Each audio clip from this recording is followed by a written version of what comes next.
Hi there. If you're looking to learn how to make latex masks, well, you've come to the right place.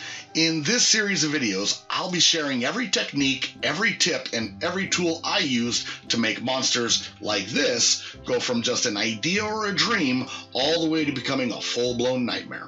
In this video, I'll be telling you about all the stuff you need to know and all the things you'll want to think about before you ever slap your first fistful of clay on that armature. So, if you're ready to raise the dead or summon a demon or even breathe life into a lycanthrope, stay tuned and let's get decoffinated.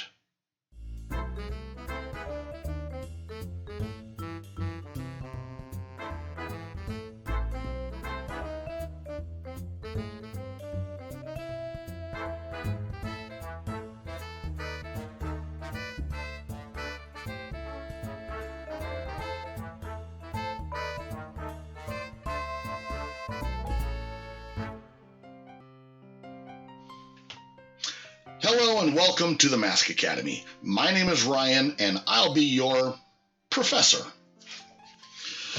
In today's lesson, we're going to discuss all the things you need to consider before you even begin making your first mask. Like anything in life, success is highly reliant on having a clear understanding of exactly where you want to go and how you plan to get there. But before we begin, let's take a quick moment to talk about a couple of very important things. Hey there. Before we get started, let's take a quick moment to talk about safety. During this process, you're going to be using a lot of different chemicals, you're going to be handling a lot of different materials, and you'll likely need to utilize a lot of different tools.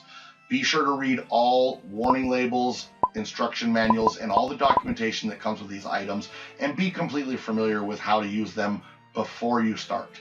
Also, make sure you've got gloves, make sure you've got eye protection, and of course, make sure you've got a respirator. We don't want anyone getting hurt doing this. And kids, by all means, get your parents involved and do this with their supervision, okay?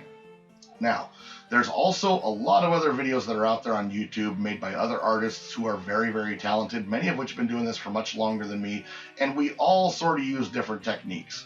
I highly recommend you get out there and watch their videos as well, give their techniques a try, and determine what works best for you. Part of becoming a great artist is always learning and always growing with your art and always discovering new ways to do things. And if you find something that works better for you than what I do, by all means, use that method. Now, let's get back to this tutorial. Before you begin making a mask, it's a good idea to become completely familiar with the entire process as a whole. In a nutshell, every latex mask begins its life as a clay sculpture. Once the sculpture is complete, a plaster mold is made, and from that mold, a latex copy is created, painted, finished, and then it's ready to wear. For the most part, it's a relatively simple process, but just like anything else, the devil is in the details, so it's a good idea to be as prepared as possible. That being said, it's a really good idea to know what it is you're planning to make. Sure, sometimes it's fun to just start smushing clay and see where it takes you. But if this is your first mask, I highly recommend having a clear goal of what it is that you're shooting for. Once you know what you want to make, it's time to do some research. I like to comb Google for pics. If I'm going to be making a zombie mask, the first thing I'm going to do is look at as many other zombie masks as I can find. I do this to make sure that what I plan to make isn't too close to something that's already out there, but also to get ideas for features that I might want to incorporate in my design. The best way to learn to be a great sculptor is by simply copying the work of other great sculptors, while also being creative enough to put your own spin on an idea. Now, no doubt you'll come across many mask makers who specialize in reproducing popular characters and getting them exact right down to the smallest detail. This demonstrates incredible skill, and if that's what your goal is, well, to each their own. I hope you'll come to recognize that true art is the combination of both technical skills and creative ingenuity. Now, as you're doing your research, it's a good practice to download pics and keep them on your phone or a tablet that you can keep close by while you're sculpting. Reference is key to making a killer sculpt. Once you know what you want to make, it's time to put some thought into how you're going to mold it. Most latex masks require a two-piece mold, and you're going to want to put a little thought into where you plan to make the seam between those two halves. Lastly, you're going to want to think about how many copies of this mask you might want to make. If you're going to do a limited run with only so many copies, doing a single 2-part mold will be fine. And if this is your first mask, that's what I recommend you go with. However, if you want to make a virtually unlimited number of copies, you'll want to go with the master mold production mold method. And the difference between the two processes is all in how big you make your original sculpt. Latex shrinks as it cures, and to ensure your mask actually fits on someone's head, you'll need to take that shrinkage into account. For a limited run, all your copies are going to be pulled from a single mold, so you need to create a sculpt large enough to offset that shrinkage. In the master mold production mold process, you'll actually make a master mold that you'll use to make latex master copies from. Then you'll use these copies to make additional molds that your final production copies will be made from. This means you'll have to account for 2 generations of shrinkage, and your sculpt will need to be even bigger. But how big, you ask? Well, let's go over to the chalkboard and work it out. While it's true that heads come in all shapes and sizes, it's generally agreed upon that the average brow circumference of an adult male human being is right around 24 inches. If you're shooting for your mask to fit the average head, you're going to want to add an additional 2 inches if you want it to be comfortable to wear.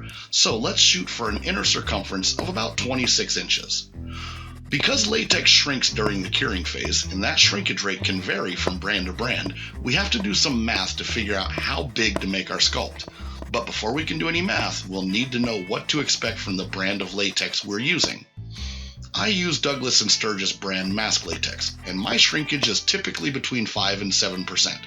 If you're not sure about the brand you're using, ask around the social networks and see what other artists say.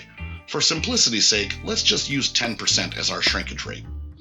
We're going to take our target mask circumference of 26 inches and multiply that by 1.10 in order to add 10%, which will give us a total of 28.6, which will just round up to an even 29 inches. If we were doing a small run and only making the 1 mold, this is what we would want our sculpt brow circumference to be. But if we want to make a master mold, we'll need to do some more math.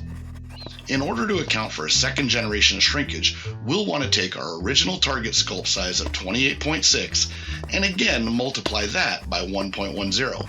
This will give us 31.46. Again, we'll round that up to 32 inches. Chances are your sculpt won't end up being a perfect 32 inches, and if it's a bit bigger, that's okay. Let's say it ends up being 32.5. Let's work it backwards and see where we'll likely end up. If we take 32.5 and subtract 10%, that'll leave us with a master copy that's about 29.25 inches. Then we'll make a mold from that latex copy, pour a production copy from the second mold, and by subtracting another 10%, we should wind up with a mask that has a brow circumference of 26.325, or about 26 1/3, which is pretty good. Remember, that's the outer circumference, so depending on the thickness of your pore, your inner circumference will probably be right around that target 26 inches. So you can see why it's always best to go just a bit bigger. So there you have it. Everything you need to keep in mind before beginning your first mask.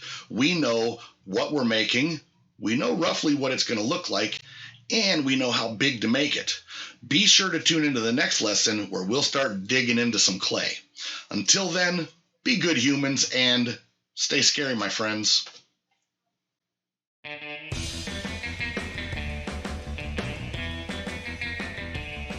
Hey, thanks for watching this video, and of course, if you enjoy it, please don't forget to click on that subscribe button and click on the little bell down below so you'll be notified whenever a new video uploads.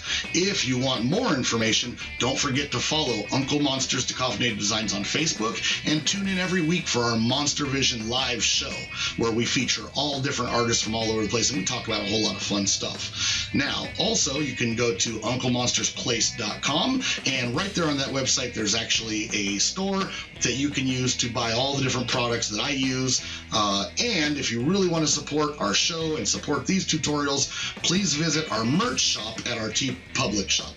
All of the information for all of those things is in the links in the description of this video, so be sure to check them out, and we'll see you next time. Until then, stay scary, my friends.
You're still here?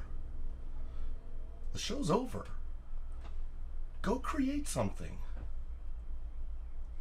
Go on.